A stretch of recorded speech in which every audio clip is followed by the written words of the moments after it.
ప్రపంచమంతా ఇవాళ మనం ఒప్పుకున్నా ఒప్పుకోకపోయినా డిజిటల్ మీడియా ఒకనాడు ప్రభుత్వాల పరమైనటువంటి సమాచారం కానీ ప్రపంచవ్యాప్తంగా జరుగుతున్న పరిణామాలు కానీ నిమిషాల మీద ఇలా సెటిలైట్ మీడియా అందించే పరిస్థితి ఉండే, పేపర్లలో తెల్లారి చదువుకునేటువంటి పరిస్థితి ఉండే.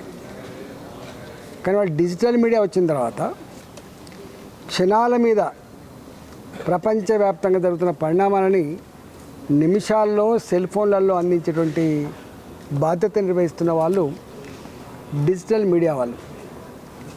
తెలంగాణ డిజిటల్ మీడియా అసోసియేషన్ ఈ మధ్యకాలంలో ఫామ్ అయ్యి డిజిటల్ మీడియా రోల్ పెరిగింది కాబట్టి బాధ్యతాయుతంగా ఉండాలి, ప్రజలకు సరైన సమాచారం చేరవేయాలి, ప్రజల హృదయాల్లో చోటు సంపాదించాలనే ప్రయత్నం చేస్తూ ఉంది.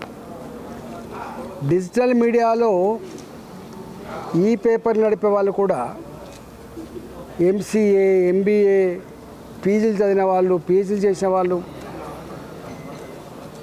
ఈ రాష్ట్రంలో ఉద్యోగాలు లేక విశ్వవిద్యాలయంలో చదువుకున్నటువంటి మేధా సంపత్తి కలిగిన వాళ్ళు, కళాన్ని నమ్ముకొని బతికేవాళ్ళు, తన మేధా సంపత్తిని నమ్ముకొని బతికేవాళ్ళు వందల సంఖ్యలో ఈ డిజిటల్ మీడియా పెట్టుకున్నారు, యూట్యూబ్ ఛానల్ పెట్టుకున్నారు.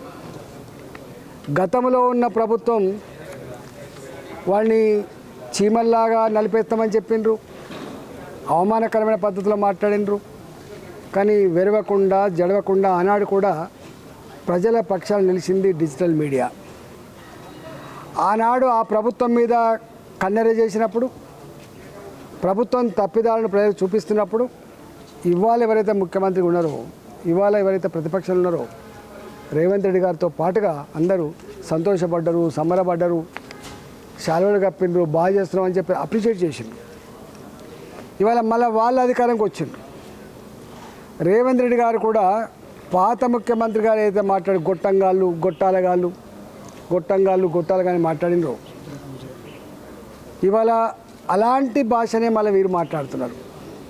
ఈ గొట్టాలళ్ళు, ఏబిసిలు రానోళ్ళు, చదువు సంస్కారం లేని వాళ్ళు ఏది పడితే అదే మాట్లాడుతున్నారు, ఏది పడితే అదే పెడుతున్నారు అని చెప్పి మాట్లాడుతున్నారు.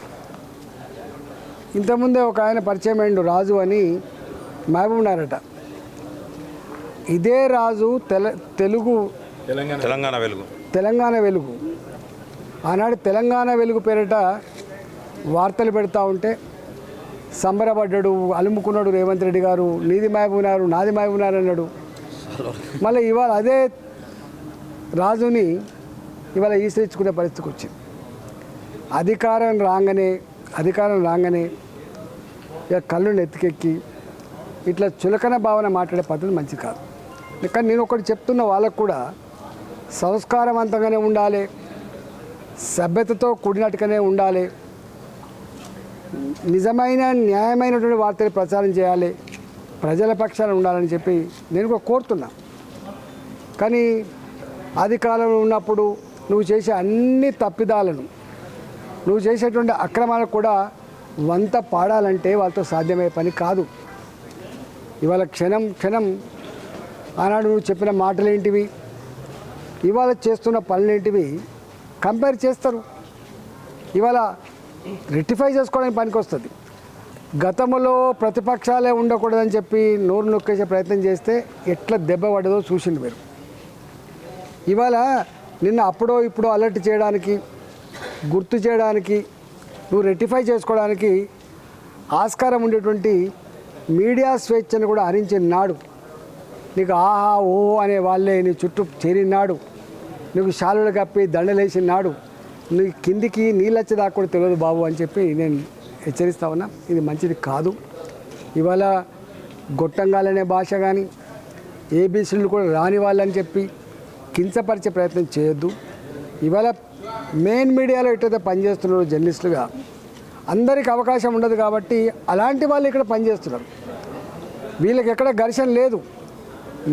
మెయిన్ మీడియాకి కానీ అంటే సాటిలైట్ ఛానల్లో పనిచేసే వాళ్ళకి కానీ యూట్యూబ్ ఛానల్కి కానీ ఎక్కడ ఘర్షణ లేదు. ఇవాళ పేపర్లలో పనిచేసే వాళ్ళకి కానీ ఈ పేపర్లో పనిచేసే వాళ్ళకి కానీ ఇక్కడ ఘర్షణ లేదు.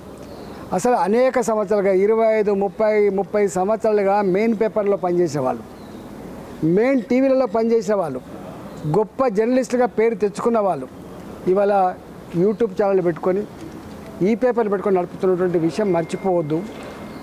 అందుకనే ఇవాళ అధికారం ఉన్ననాడు అందరూ పడేడవాలే, నా చెప్పు కింద పడి ఉండాలనేటువంటి మీ అహంకారం ఏదైతే ఉందో తప్పకుండా దీనికి మూల్యం చెల్లించక తప్పదు.